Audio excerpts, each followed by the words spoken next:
Good evening, I'm Nima Rajan, and this is Forum Daily for Monday, October 3rd. We begin tonight in Quebec, where a provincial election is underway, and the incumbent coalition Avenir Quebec looks to be ahead of the competition. Now, if the latest polls hold any truth, it is unlikely that voters will shake up the status quo in the province. Support for the CAQ is more than 20 percentage points higher than that of its closest rival. When the legislature broke for the summer, Mr. Legault's party had 76 seats. This while the Quebec Liberals had 27, Quebec Solidaire had 10, and the Parti Québécois had 7. The Conservative Party of Quebec held 1 seat, and there were 4 independents. Well, as protests over the death of an Iranian woman in the hands of morality police continue around the world, Canada is stepping up to the plate in the form of sanctions against Iranian officials.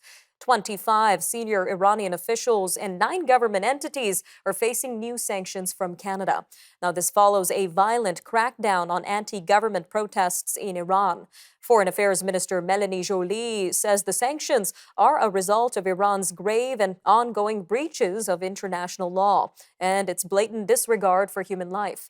Thousands of Iranian protesters have taken to the streets since the death of Ms. Mahsa Amini in mid-September. Ms. Amini died 2 days after she was arrested by Iran's morality police for allegedly wearing her hijab too loosely. Turning to Ontario now, where education workers have voted 96.5% in favor of a strike. The Canadian Union of Public Employees represents librarians, custodians, and school administration staff. It announced today that more than 80% of its members took part in the decisive strike vote. Laura Walton is the president of CUPE's Ontario School Board Council of Unions, and she says the bargaining team can now go back to the table with a clear indication of the level of support that members have for CUPE's proposals. Meanwhile, the federal government has begun its search for an organization to administer an endowment fund, which is aimed at bolstering the economic and social well-being of Black Canadians. The most recent federal budget allocated $200 million to establish the Black-led Philanthropic Endowment Fund as a sustainable source of money to support Black communities. Organizations are being asked to make submissions by noon on November 25th. The successful organization is set to be announced by next spring. Moving to Alberta now, where provincial officials are investing $21 million to implement recommendations that were put forward by a task force on human trafficking. The provincial cash will be spread out over the next 4 years, and it will also help to establish an office to combat trafficking, as well as a center of excellence for research and data collection. On the West Coast, hot and dry weather in BC is challenging fire crews as fire season hangs on for a little longer. The BC Wildfire Service lists the 11-hectare blaze in Coquitlam's Minakahada Regional Park as burning out of control. The wildfire sparked over the weekend, forcing officials to close the park for public safety. They say the fight has been made extra tough, with crews having to navigate what they call extremely steep and challenging terrain. Back in Ontario, sex worker groups are in the Superior Court today. They are arguing that aspects of the criminal code violate the charter rights of sex workers and force them into unsafe conditions. The groups are asking that several sections of the criminal code be deemed unconstitutional. The sections in question criminalize advertising sexual services and communicating to buy or sell sexual services. Jen Clamon with the Canadian Alliance for Sex Work Law Reform says there shouldn't be any criminal laws that are specific to sex work. The Department of National Defence says thousands of Canadian Armed Forces members and their families are waiting for military housing. New figures provided to the Canadian press show nearly 4,500 Armed Forces members and their families were on a Canadian Forces Housing Agency waitlist in July. The Department of Defense has about 12,000 military housing units available to rent on Canadian Forces bases and wings. Defense Chief General Wayne Eyre previously said that another 4,000 to 6,000 units are needed, and the shortage of affordable housing is one of the top complaints from his troops. The Tony Award-winning musical Come From Away has ended a run of more than 5 years on Broadway. The musical is about the people in Gander, Newfoundland, dropping everything to care for more than 6,000 plane passengers that were stranded in the town during 9/11. The show, which wrapped up yesterday, was nominated for 7 Tony Awards. This includes a Best Director nod for Christopher Ashley, which he won in 2017. Stay with us. More news from around the world coming up next.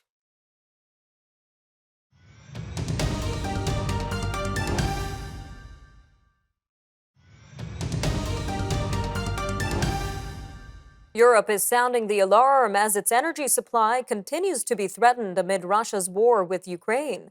The International Energy Agency said that people will have to save at least 13% over the winter if Russia cuts off the last trickle of gas that's flowing to Europe. In its quarterly gas report, the Paris-based group adds that only by saving can Europe avoid a severe shortage. Now this, if Russia's gas halts completely over the war in Ukraine. Meanwhile, Russia has accused the West of sabotaging Russian-built natural gas pipelines in the Baltic Sea. The U.S. and allies have denied those charges. Well, joining us now to discuss the looming energy crisis in Europe and how Canada can get involved is Dr. Heather Exner-Pirot, energy policy expert and senior fellow at the Macdonald-Laurier Institute. Dr. Exner-Pirot, welcome back to Forum Daily. Thanks for having me again. So can you give us an idea of what's happening on the ground in Europe right now amid this energy crunch? How are Europeans being affected? Well, it's hard to overestimate the economic effect that this is happening. Inflation is skyrocketing. We think it's high in Canada. It hit 17% in the Netherlands this past month. Industry is shutting down. They're becoming much less competitive. Steel, fertilizer, it's too expensive to operate in Europe. So hundreds of billions of euros being spent on subsidies, on assistance, on capping energy markets, and it'll likely bring the whole globe into a recession. Seems like Europe is being attacked. Europe's economy is being attacked in many ways, Dr. Pirot. Now, how do the nearing winter months affect the urgency of this energy crisis in particular? So I think Europe has been seeing this coming. So they've been working very hard to get their hands on as much LNG as possible, refiring up some coal plants and building up their inventories. And their inventories are pretty full. It's looking okay. But there has been cutting already. So from industry and from other places. So they might make it for the winter, but as your IEA report there at the beginning of the segment showed, it's going to be hard to fill those inventories for next year. So if they do manage to get out of this winter without too much hardship, 2023 will be a different story. Now, is this mainly a natural gas crisis, or are other sorts of energy supplies also being affected right now? So it started as natural gas over a year ago. And one of the reasons Putin, invaded Ukraine when he did was because it was a vulnerable time for Europe already. But because natural gas is in short supply, coal has been in greater use. And now coal prices are at record highs also. Nuclear, we've heard of some nuclear plants shutting down, some decisions changing on that. But there has been some maintenance and some shutdowns that were out of the control of governments. And so that has also had an effect. So it's kind of all hands on deck. Oil is at somewhat of a multi-month low right now, $80, about $80 a barrel, but it's got nowhere to go but up. So oil will soon join, all the kind of host of all the high electric and power prices.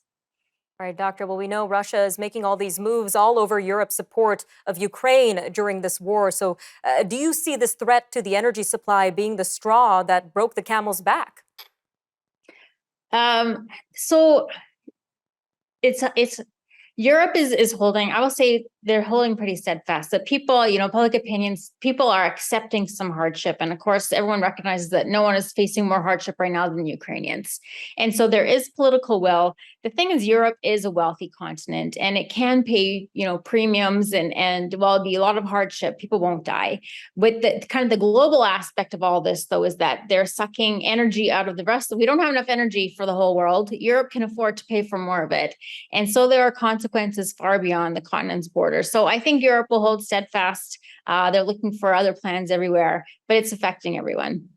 Just about a minute left here, but what's Canada's role in all of this, ma'am, as one of our strategic partners and allies is facing this energy crisis? Yeah, and we've had this discussion for a while, especially with Chancellor Scholz's visit, is what can we do in the near term? In the near term, not that much. However, we are exporting a ton of natural gas to the United States. We can't liquefy it and export it ourselves, but they can. So as long as we keep up the supplies to the United States so that they can, keep LNG prices coming out of there at a reasonable cost, that's helpful.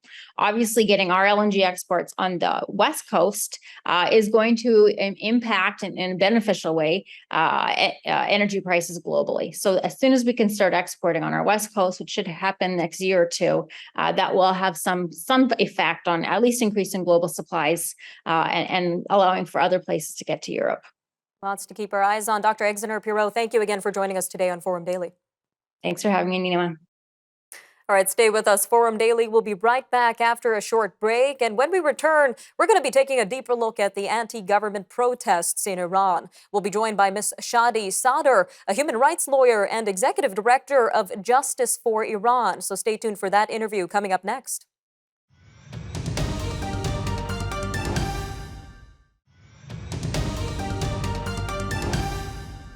The death of 22-year-old Mahsa Amini in the hands of Iran's morality police has sparked outrage across the world. In Canada, demonstrations could be seen in cities across the country over the weekend, from Ottawa to St. John's. In Iran itself, protests have entered their third week with an estimated death toll of 133 people. This is according to Iran Human Rights, which is a Norway-based advocacy group. However, it seems this outrage hasn't discouraged Iran's supreme leader just yet. Ayatollah Ali Khamenei is condemning the rioting and accusing the U.S. and Israel of planning the protests. But Canada isn't convinced, with Foreign Affairs Minister Melanie Joly announcing the sanctioning of 25 senior Iranian officials and 9 government entities. Well, joining us now to tell us more about what's happening on the ground in Iran and what more we can do to help is Ms. Shadi Sadr, a human rights lawyer and executive director of Justice for Iran. Ms. Sadr, welcome to Forum Daily. Thank you for having me. Now, advocates point to the death of Ms. Amini as the catalyst of addressing the deeper issue of oppression and human rights abuses by the governing regime. So can you tell us a little bit more about this deeper meaning behind these protests? I think the killing of Mahsa Amini was a tipping point for millions of Iranians who have suffered from injustice and discrimination over the past 4 decades. However, it wasn't unprecedented at all. We as Iranians had known months before the killing of Mahsa that a popular uprising will take place sooner or later. Because we could see the frustration and the deep frustration of the Iranians, particularly the young generation of the entire political system, and the strong demand for a radical change in the entire political system. So when Mahsa was killed, it was just a trigger to a nationwide protest that was actually for all of us was something that should have come even earlier. For some further perspective for our viewers, what kind of restrictions do women in Iran currently face, and what are the punishments they're threatened with? The compulsory hijab is only one example of a long list of discriminatory laws and rules against women. In one sentence, I can say that women are treated as second-class citizens in Iran at every single level, at the family level, in the society, and also when it comes to the criminal codes and crimes. So with regard to punishment, not only not having a proper hijab is punishable, is an offense, but also having extramarital relations, having same-sex conduct. These are like a very few examples of very, very usual and normal behaviors that are punishable by the Islamic Criminal Code. And also at the family level, laws about divorce, custody, inheritance, every single law that is gendered and is discriminatory. So I think part of these protests is also about protesting these discriminatory laws and rules. All right, Ms. Sadr, a little over a minute left here, but we mentioned Canada sanctioned 25 senior Iranian officials and 9 government entities. What other steps can the Canadian government take in this fight? I think I welcome the Canadian decision on adopting sanctions against these entities and individuals, but I hope the other Western countries follow this decision, especially UK and European countries. But I think the next step for Canada is actually sanctioning Khamenei, the mastermind behind of those atrocities. So an international people's tribunal consists of 6 internationally renowned lawyers confirmed 3 days ago that Khamenei was behind of another crimes against humanity that took place during 2019 protests. And now his speech today is reminds us that atrocity. So he is now committing another crimes without his previous crimes are being for the previous crimes he is being held accountable. So like real accountability for the highest ranking officials in Iran are expected. Clearly a lot needing to be done. Ma'am, thank you again for your time today. Thank you. We'll be right back.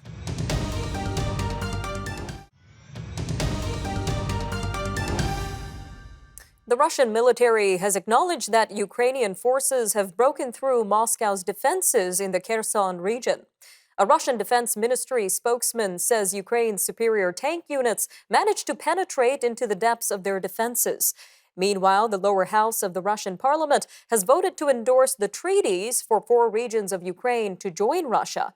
The Kremlin-orchestrated referendums have been rejected by Ukraine and the West as having no legal validity. All right, turning to the UK, where the pound has rallied after the government dropped its plans to cut income tax for top earners. The move was part of a package of unfunded cuts that sparked turmoil on financial markets. It sent the pound to record lows and saw some lawmakers from the governing Conservative Party turn on the plan. Treasury Chief Kwasi Kwarteng announced today that he would abandon the plans, which were to scrap the top 45% rate of income tax paid on earnings above £150,000 a year. The pound strengthened and borrowing costs for the UK government fell after the news was announced. All right, moving to Indonesia, which is dealing with the aftermath of what's being called one of the deadliest disasters at a sporting event. An Indonesian police chief and 9 elite officers have been removed from their posts, and 18 others have been investigated in the firing of tear gas inside a soccer stadium. The police action to disperse angry soccer fans set off a stampede that killed at least 125 people, including 17 children. The disaster on Saturday night was among the deadliest ever at a sporting event, and most of the 125 people who died were trampled or suffocated. Several days after Hurricane Ian ripped through Florida to the Carolinas, the dangers continue. In Florida, the mayor of Fort Myers Beach says search and rescue missions will be taking place for the next couple of days. Flooded roadways and washed-out bridges to barrier islands have left many people isolated. There's also limited cell phone and internet service, as well as a lack of basic amenities such as water and electricity. Meantime, Pakistan continues to deal with its own flooding, as the United Nations Humanitarian Agency is warning of a food shortage. It says that 5.7 million flood survivors in Pakistan will face a food crisis in the next 3 months. The agency and other humanitarian partners say they have scaled up their response and so far delivered aid to 1.6 million people directly affected by the inundated regions. It also said floodwater has receded by up to 78% in one southwestern province. This was where outbreaks of waterborne diseases were on the rise. Such ailments have caused hundreds of deaths in the province since July. Poland's foreign minister has signed an official note to Germany requesting the payment of some $1.3 trillion in reparations. This is for the damage incurred by the Nazis during the Second World War. Poland is expressing the view that countries should take action to address the effects of Germany's wartime occupation. This in what it calls a lasting and complex, legally binding as well as material way. However, Germany says the matter was closed decades ago. In Brazil, Jair Bolsonaro considerably outperformed the polls in the presidential election. Multiple polls had indicated leftist former President Luiz Inácio Lula da Silva was far out front. This with some suggesting that he could even clinch a first-round victory on Sunday. In the end, Mr. Bolsonaro came within just 5 percentage points. This is just less than half the margin that multiple surveys indicated before the election. He will face Mr. da Silva in a high-stakes October 30th presidential runoff. Reality TV star and entrepreneur Kim Kardashian has reached a $1.26 million settlement with the U.S. Securities and Exchange Commission. This was over her promotion of a cryptocurrency on Instagram. She had been accused of failing to disclose that she had been paid $250,000 to promote EMAX tokens. This is a crypto asset security being offered by Ethereum Max. Ms. Kardashian has also agreed to not promote any crypto asset securities for 3 years.